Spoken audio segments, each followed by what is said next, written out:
আমরা যে বিষয় থেকে এখানে আসলাম, আল্লাহ রাব্বুল আলামিন আমাদেরকে যে পুরো জীবন দিয়েছেন, এই জীবনের মধ্যে যৌবন যত গুরুত্বপূর্ণ, আমাদের পুরো বছরের মধ্যে রমজান মাস কিন্তু তার চাইতে বেশি গুরুত্বপূর্ণ। রমাদানের সম ফরজ হয়েছে দ্বিতীয় হিজরিতে। কত হিজরি ভাই? দ্বিতীয় হিজরি আবার কি? আল্লাহর নবীর নবুয়ত জীবন 23 বছর। কত বছর? এই 23 বছরের প্রথম 13 বছর তিনি ছিলেন মক্কায়। কোথায়? পরের 10 বছর ছিলেন কোথায়? মদিনায়। এই যে মদিনায় হিজরত করলেন তিনি, হিজরত মানে স্থানান্তরিত হলেন।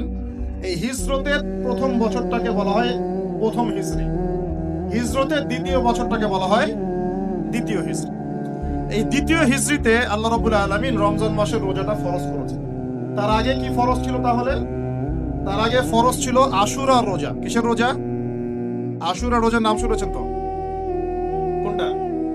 হ্যাঁ হ্যাঁ, যেদিনে মুসা আলাইহিস সালাম এবং বনু ইসরাইলকে আল্লাহ পাক ফেরাউনের বাহিনী থেকে নাজাত দিয়েছে, এটা না?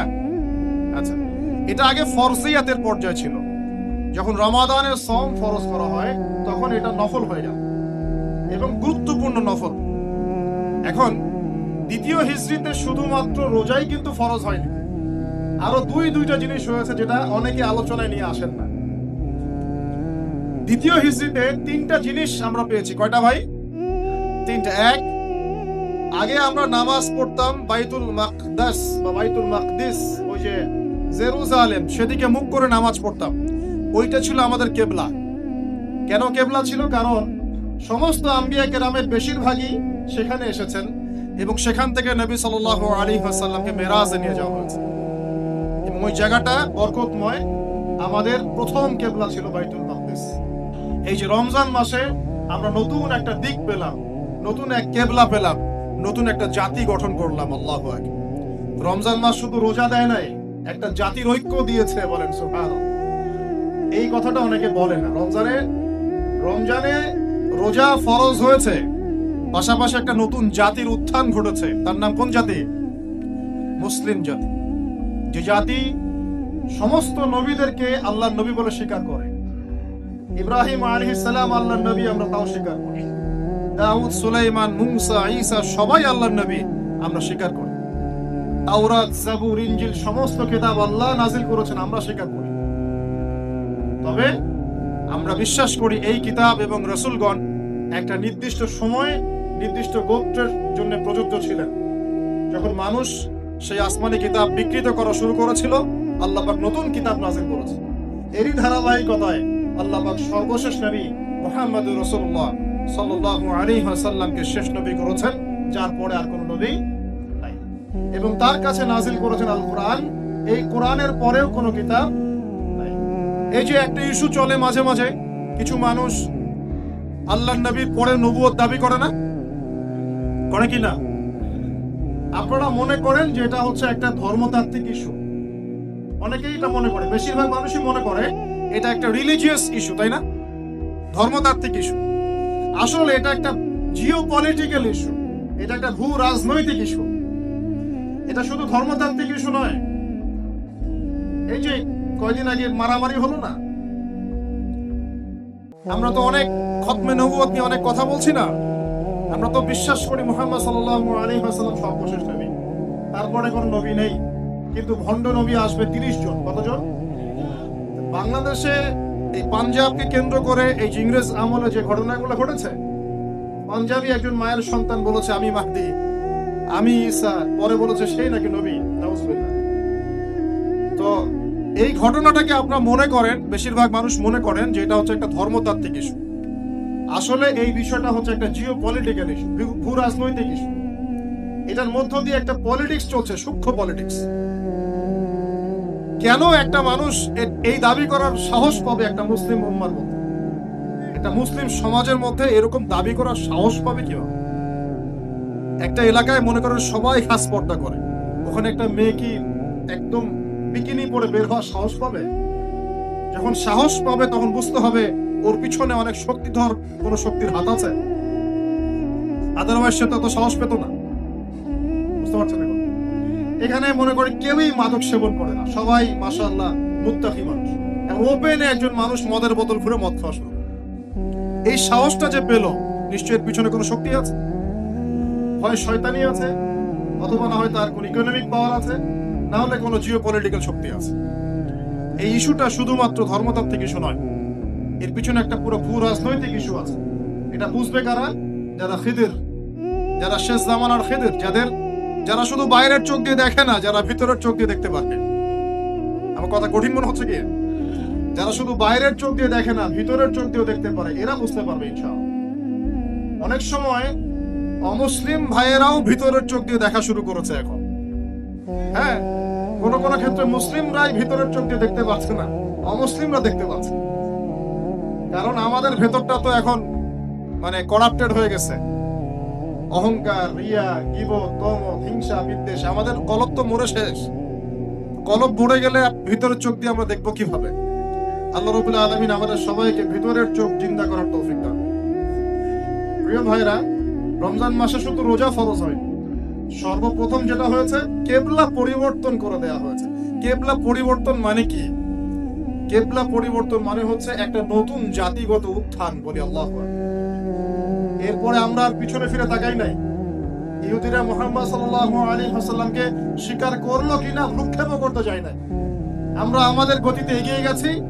মাত্র 10 থেকে 12 বছরের মধ্যেই, 12 বছর না, মাত্র 8 থেকে 10 বছরের মধ্যেই যেই মক্কা থেকে আমরা বিতাড়িত হয়ে মদিনায় গিয়েছিলাম, সেই মক্কা আবার দখল করেছে আলহামদুলিল্লাহ। শুধু সেই মক্কাই নয়, ওই মক্কা থেকে আমরা প্রায় অর্ধেক বিশ্ব শাসন করেছি আলহামদুলিল্লাহ। কেবলা পরিবর্তন মানে নতুন এক জাতির উত্থান। আমরা কি রমজানে জাতিগত উত্থান দেখতে পারবো ইনশাআল্লাহ? তো একটা জাতি কখন উন্নতি করবে? যখন জাতির জনগণ ভিতর থেকে মুত্তাকি হবে, আমরা ভিতর থেকে নামাজি হব, আল্লাহওয়ালা হব, আমানতদার হব, সৎ হব, আমরা হারাম ছেড়ে দিব, দুর্নীতি ছেড়ে দিব, অন্যের ক্ষতি করব না, একটা সম্প্রীতির সমাজ করব, তখন না আমরা ইনশাআল্লাহ উত্থান করবো, নাকি ভাই? যদি আমরা একে অপরের সাথে হানাহানি, মারামারি, কাটাকাটি করি, হিংসা, বিদ্বেষ, গীবত, তহমত, হারাম খাই, মাপে কম দেই, দুর্নীতি করি, অন্যের ক্ষতি করি, হ্যাঁ, হত্যা, রাহাজানি, ছিনতাই, এগুলোতে লিপ্ত থাকি, এই জাতিকে উন্নতি করতে পারবে ভাই? সবচেয়ে বড় কথা, যদি আমরা জ্ঞান অর্জন না করি, আমরা কি উন্নতি করতে পারবো? শুধু কি অর্থ দিয়ে উন্নতি করা যায়? উন্নতির মানদণ্ড কি বলেন তো? জ্ঞান। জ্ঞান উন্নতির মানদণ্ড কি? জ্ঞান। জ্ঞান ছাড়া উন্নতি নাই। শুধু টাকা দিয়ে উন্নতি করা যায়? চায় না। আল্লাহ রাব্বুল আলামিন আমাদের সবাইকে দ্বীনের জ্ঞান অর্জন করার তৌফিক দান করুন। রমজানের প্রথম কি পেয়েছেন? কেবলা পরিবর্তন। এবার রমজানের সওমকে ফরজ করা হয়েছে, পুরো মাস সওম রাখবেন। আল্লাহু আকবার, পুরো মাস।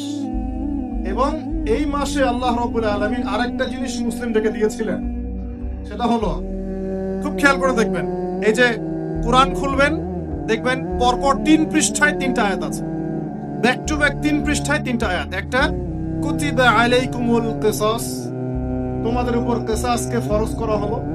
কিসাস কি? ওই যে কেউ হত্যা করলে ইসলামিক কোর্ট তাকে হত্যা করবে, কেউ কারো চোখ তুলে ফেলেছে, ইসলামিক কোর্ট তারও চোখ তুলে ফেলবে, কেউ কারো হাত কেটেছে, ইসলামিক কোর্ট তারও হাত কেটে ফেলবে।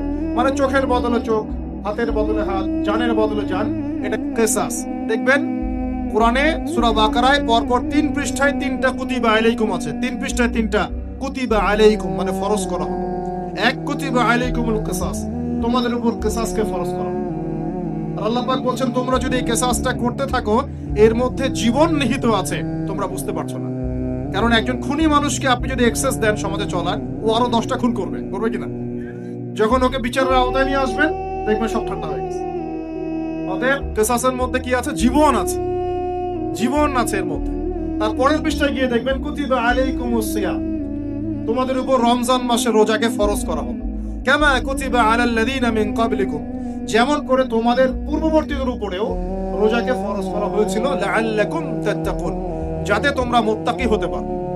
রমজানের সওমের উদ্দেশ্য কি তাহলে? মুত্তাকি হওয়া, আল্লাহ ভীরুতা অর্জন করতে পারো, এটা উদ্দেশ্য। ঠিক তার পরের পৃষ্ঠায় গিয়ে দেখবেন, কুতিবা আলাইকুমুল কিতাল আছে, তোমাদের উপরে যুদ্ধকে ফরজ করা হয়েছে, এটাও আছে।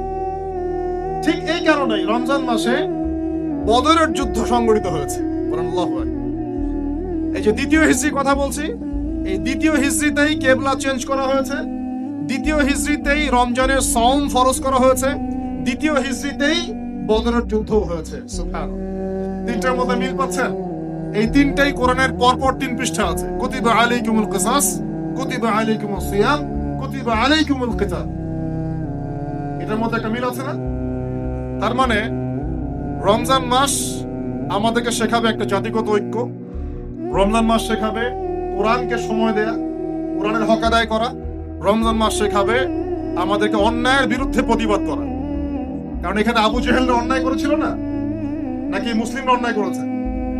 আবু জেহেলের বাহিনী ছিল বদর যুদ্ধে এই প্রান্তে, আর মুসলিম বাহিনী এই প্রান্তে। এই দুই প্রান্তের বাহিনীর মধ্যে কারা অন্যায় করেছিল, কারা জালেম? আবু জেহেলদের বাহিনী জালেম নয়। রমজান মাস কি চেতনা নিয়ে আসলো? জালেমের বিরুদ্ধে দাঁড়িয়ে যাওয়ার চেতনা নিয়ে আসলো। কথা কি বুঝতে পারছেন? এখন আমরা কিন্তু ব্যক্তিগতভাবে আগে সবাই জালেম হয়ে গেছে, তাই না? আমরা সবাই জালেম না? সবাই আমরা দোয়া করি কি, রব্বানা যালামনা আনফুসানা, আল্লাহ আমরা আমাদের নফসের উপর জুলুম করেছি। নামাজে কি পড়ি? আল্লাহুম্মা ইন্নী যালামতু নাফসি, আল্লাহ আমি আমার নফসের উপর জুলুম করেছি। তার মানে প্রথম আমি নিজেই তো জালেম। আমি আপনি আমরা সবাই জালেম, আমরা সবাই নিজেদের নফসের উপর জুলুম করেছি। নামাজ পড়ি নাই, যাকাত দেই নাই, দান সদকা করি না, কোরআন তেলাওয়াত করি না, তাসবিহ তাহলিল করি না, পর্দা করি না, হালাল খাই না, অন্যের ক্ষতি করি, সুদ খাই, ঘুষ খাই, জেনা করি, হ্যাঁ মিথ্যা কথা বলি, গীবত করি, কত অন্যায় পাপে লিপ্ত আছে। আমরা কি জুলুম করি নাই? তাহলে রমজান মাসের চেতনা হবে নিজের উপর আগে কাজ করা, নিজের নফসের উপর কাজ করা, নিজে যদি জালেম হয়ে থাকে জুলুম থেকে নিজেকে বের করে নিয়ে আসে। তাহলে প্রথম শিক্ষা কি ভাই? আগে আমরা নিজের নফসের উপর দেখবো আমরা কি জুলুম করেছি নিজের নফসের উপরে। রমজান জালেমের বিরুদ্ধে দাঁড়ানোর মাস, আর সর্বপ্রথম জুলুম করেছে আমি আমার নফসের উপরে। আল্লাহ আমাদেরকে নফসকে সংশোধন করার তৌফিক দান করুন। এরপর দেখবো পরিবারে জুলুম আছে কিনা, পরিবারে আল্লাহ এবং রাসূলের বিধানের এগেইনস্টে আমরা কেউ চলি কিনা। যদি চলে এখানে সংশোধন করতে হবে, রমজান মাস এই শিক্ষা দিবে। এরপর দেখবো আমার সেক্টর, আমি যেখানে কাজ করি, আমার সমাজ, আমার সংগঠন, আমার অমুক আমার তমুক, এখানে জুলুম আছে কিনা। এখানে জুলুম থাকে রমজান মাসে, এই জুলুমের এগেইনস্টে আমাকে দাঁড়াতে হবে। এভাবে আস্তে আস্তে যত বড় পর্যায়ে যাবেন রমজান তত বড় শিক্ষা দিবে ইনশাআল্লাহ। তো রমজান কয়টা জিনিস দিয়েছে ভাই? প্রথমে 3টা। 1 কিবলা পরিবর্তন, একটা জাতিগত উত্থান। 2 কোরআন নাজিল হয়েছে এই মাসে। 3 এই মাসে আবার বদর যুদ্ধ হয়েছে। 3টা জিনিস।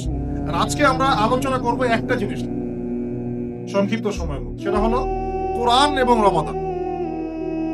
একটু মনোযোগ দেন, খুব লম্বা আলোচনা করে আপনাদেরকে বিরক্ত করব না।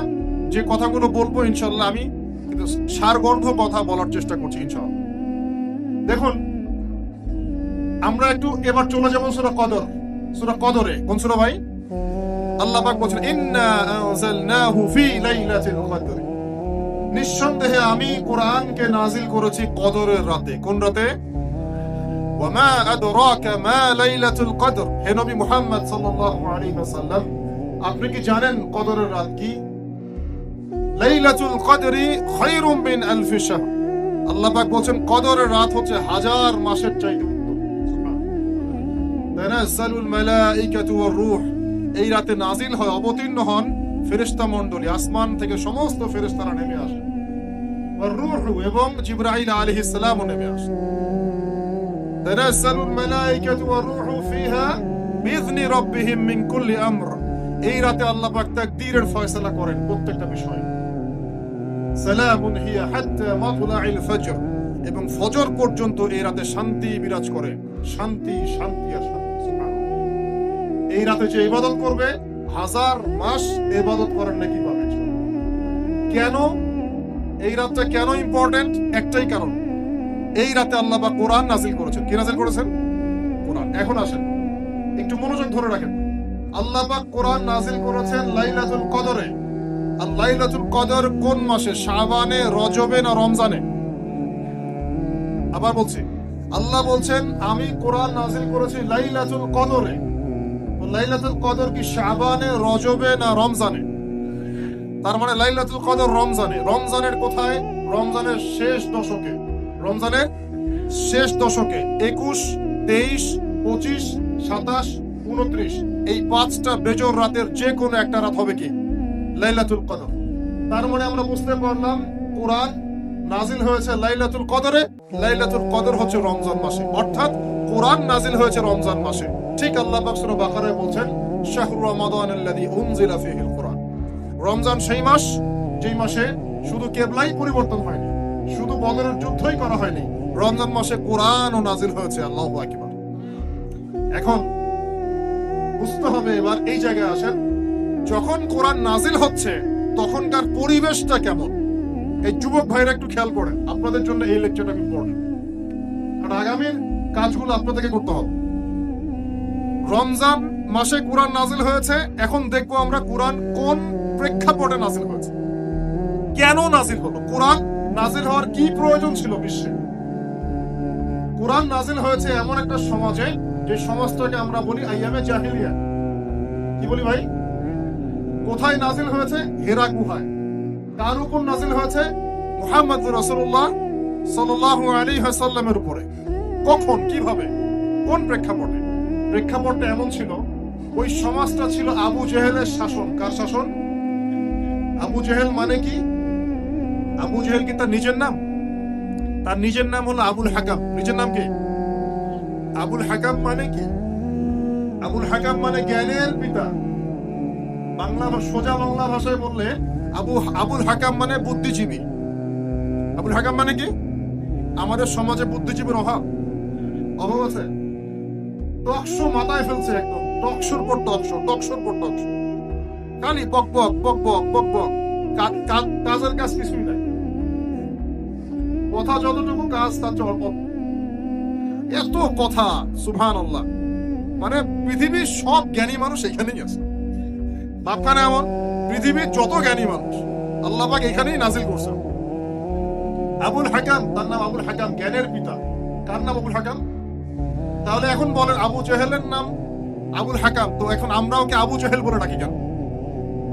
বলেন দেখি, ও কোন জ্ঞান অর্জন করে নাই, কোন জ্ঞান চেনে নাই? যখন কোরআন নাজিল হচ্ছে এবং রাসূল সুন্নাহ দিয়ে দাওয়াতি কাজ করছেন, ইসলামের প্রচার করছেন, ও ইসলামের এই আলো চিনতে পারে নাই বলেই তার নাম আবু জেহেল।